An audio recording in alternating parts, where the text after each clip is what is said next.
ফরিদপুর জেলা পরিষদের নবনিযুক্ত প্রশাসকের দায়িত্ব গ্রহণের পর দলীয় নেতাকর্মীদের সাথে নিয়ে মহান স্বাধীনতার ঘোষক ও বাংলাদেশ জাতীয়তাবাদী দল বিএনপির প্রতিষ্ঠাতা শহীদ রাষ্ট্রপতি জিয়াউর রহমান এবং সাবেক প্রধানমন্ত্রী দেশনেত্রী মরহুমা বেগম খালেদা জিয়ার কবর জিয়ারত করেছেন আফজাল হোসেন খান পলাশ।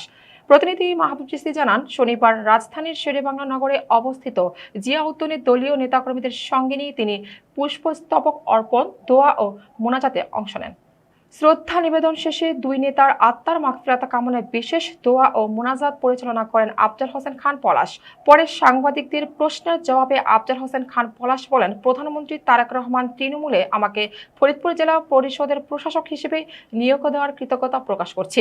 শহীদ রাষ্ট্রপতি জিয়া এবং দেশনেত্রী বেগম খালেদা জিয়ার আদর্শকে পাথেয় করে প্রধানমন্ত্রী তারেক রহমানের দিক নির্দেশনা মেনে জনগণের সেবায় নিজেকে নিয়োজিত করতে চাই। ফরিদপুর জেলার নাগরিক সেবা নিশ্চিত করা এবং স্বচ্ছতা ফিরিয়ে আনাই আমার মূল লক্ষ্য।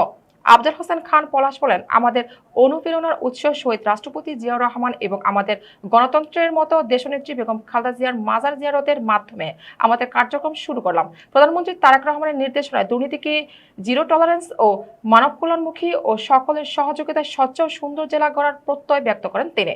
এ সময় ফরিদপুর জেলা বিএনপির সিনিয়র নেতা মোহাম্মদ শামীম হোসেন খন্দকার, শামসুল আরেফিন সাগর, জাকির হোসেন নিশাত, আসিফ আক্তার টনি, জেলা যুবদলের সিনিয়র সহসভাপতি কে এম জাফর, বিএনপি নেতা মামুনুর রশিদ বাবু, মুক্তার, জেলা যুবদলের শ্রম বিষয়ক সম্পাদক জহুরুল ইসলাম সেন্টু, মহানগর জাসাসের যুগ্ম আহ্বায়ক মোহাম্মদ কামাল হোসেন, মাহে আলম গোগা, সেলিম মাতবুর, মোহাম্মদ আলেফ, মোহাম্মদ সুমন, শহীদুল ইসলাম সহ বিএনপির অঙ্গ সংগঠনের নেতৃবৃন্দ উপস্থিত ছিলেন।